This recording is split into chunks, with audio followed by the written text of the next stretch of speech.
Welcome to the County Line Cemetery, also known as the Immanuel German Congregational Cemetery. This is located in Lincoln County, Washington, just outside of Ritzville. The church is just south on Davis Road in Adams County. There are about 46 burials in this cemetery, though I did find two others that weren't listed in the registry published online. Some of the names on the registry don't have corresponding tombstones on site, though I did see some iron poles in the ground that likely mark those locations. The majority of the burials are just after the turn of the century into the 1920s, though the total range is from 1893 to 2014. Here's one. You can see there are corner markers. Oh yeah, this is definitely Katie's family. Lenhart. And it looks like Anna and Jacob Lenhart. Yes, those are relatives. Clearly somebody's marked this out. That looks like a newer stone. There's another plot here. These may be corners of a family plot. There's one here and one over there, but I see no evidence of headstones or anything. So these could be unused, or it's possible that they use wooden markers and they've all gone away. But so we'll just go over some of these markers and see who's here and if we recognize some names.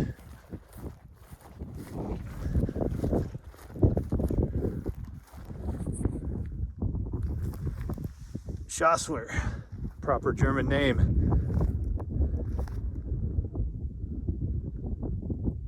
Katie, George and Katie. January 24th, 1890, January 17th, 1909. At rest, some great graphics. In fact, it's easier to see on camera than in person. That's a neat monument. I don't think there's any information on the back. We'll just go clockwise around the plots here. The snow has just fallen. We're starting into late fall, early winter season here. And it's not bitter cold yet. It's cold enough that you need your thermals, but it's still not bad. You don't have to have gloves out here right now. It's kind of neat with a little snowfall overnight. I always like this marker here. It has the three little lambs on it. Presumably, there are probably three kids here. Let's see who's here.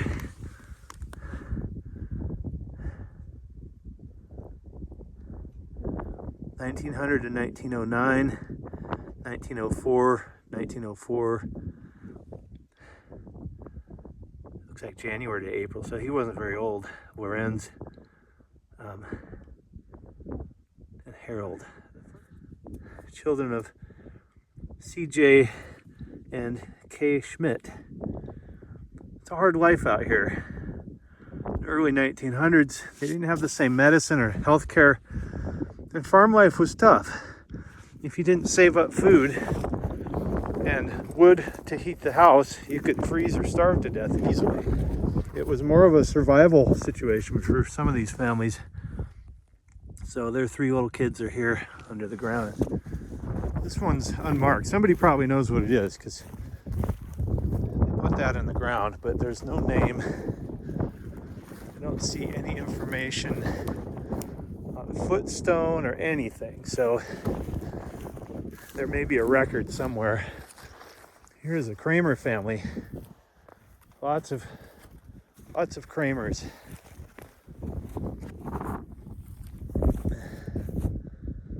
(1908) Wow, to 92. 1896 to 1983. 1849 to 1922. So that's probably the first family of Kramers. John P. and Marie C. She was 1853 to 1921. And who do we have here?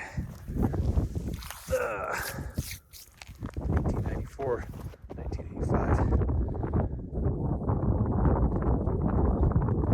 So these are probably all the kids of that first one. Who's got the big one? Who has the big one? Oh, it's just marking the area. Okay, I got it. Now, Anna, Brother Henry, Father Henry, Mother Mary, Sister Martha, Brother Philip Kramer. So these are probably all Kramers. 1898. Oh, this is a cool one. We have an anchor and a flower, and then the fitting on top. This is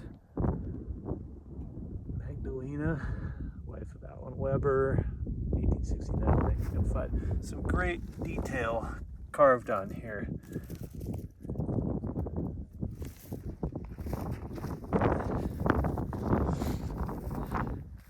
Another Weber.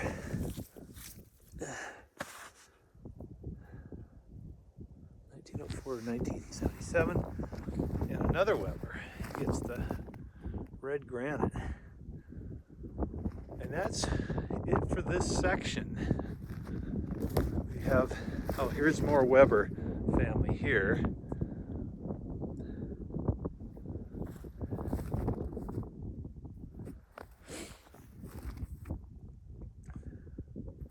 Buckley. They're not all Webers, but they might be relatives of the family. These are. Here's a U.S. Army Sergeant, World War II, Special Forces. I like that cross, that's pretty cool. It's just fabricated out of some steel. There's a footstone. Let's go see what else is here. Schaefer, 1901, 1903. Oh, this, and you get the lamb, so probably a child. John, 1896, 1899. There's a neat graphic of a rose. Oh, we have Henry, 1895 to 1899. And then beloved children. Oh, this is, I bet there's a third. There sure is. Mary, 1888 to 1899. February 6th, January 31st. Oh, wow.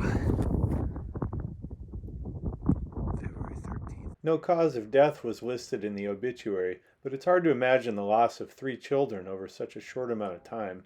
There's another footstone here, but no headstone. So, MS, we know somebody's there. Here's another Schaefer. Let's see. Schaefer, 1886 to 1903. Wow. Heinrich and his sister Matilda were the children of Henry and Catherine Schaefer. Both these children died of typhoid fever in 1903. Maria Kramer, 1822 to 1896. It's a lamb's head. There's a piece missing. I don't know. Looking on the ground. It's probably here somewhere. Be good to glue that on. Here's another headstone that's been broken off. I don't see or feel a piece of it, but so we know there's another person there. That might be. It's just a rock. I think it's marking somebody, but maybe they couldn't afford a headstone. It's a piece of fencing, but no information. It could be the corner of a plot, or it could be a burial. Oh, here's a neat iron cross. Kramer family. Cret. We have a dove flying through a gate with some stars on either side. From the obituary records, I learned that Annie tragically died from an accidental gunshot wound. It's a heartbreaking story. I'll include a link in the description below. 1889, 1903. It's very possible there are other burials here, but I don't see any markers whatsoever. The best way to find them would be finding a record There's probably somebody around that has records of such things. That pretty much covers it. I'll give you the full tour. And now my hands are starting to get cold because I wiped that snow off. It's very peaceful out here. Let's take a look at this wheat. This is a dryland wheat farm. You can see it's, let's zoom in so you can see the green coming up in the bottoms of those furrows. Look out over the field.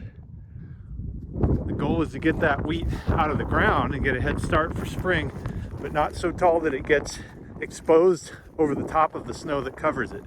If it gets exposed, it can be cut off by the ice or frozen. So you want it to be blanketed under the snow. So it's all a guessing game. Or you wait till spring to plant, but then you're behind the curve.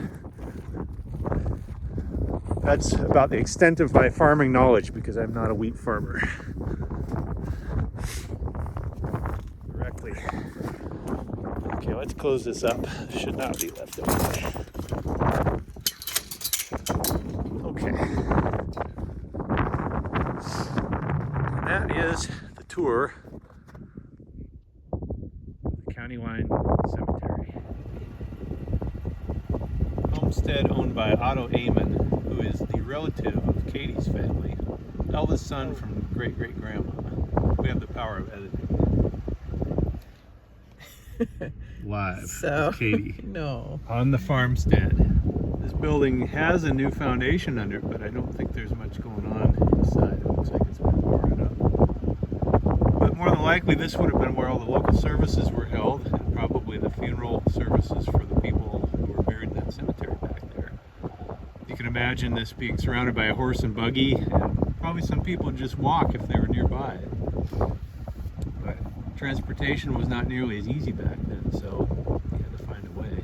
I'm especially thankful for all those who researched this history, particularly Marjorie Womach, who provided an extensive compilation of material. They gathered all kinds of information from local publications, folklore, and even the very ledgers from this church, even though it's been inactive for many decades. These stories provide a glimpse of the hardships endured by early pioneers, and for some, those memories are all that remain. For more information, see the links in the description below. And as always, thanks for watching.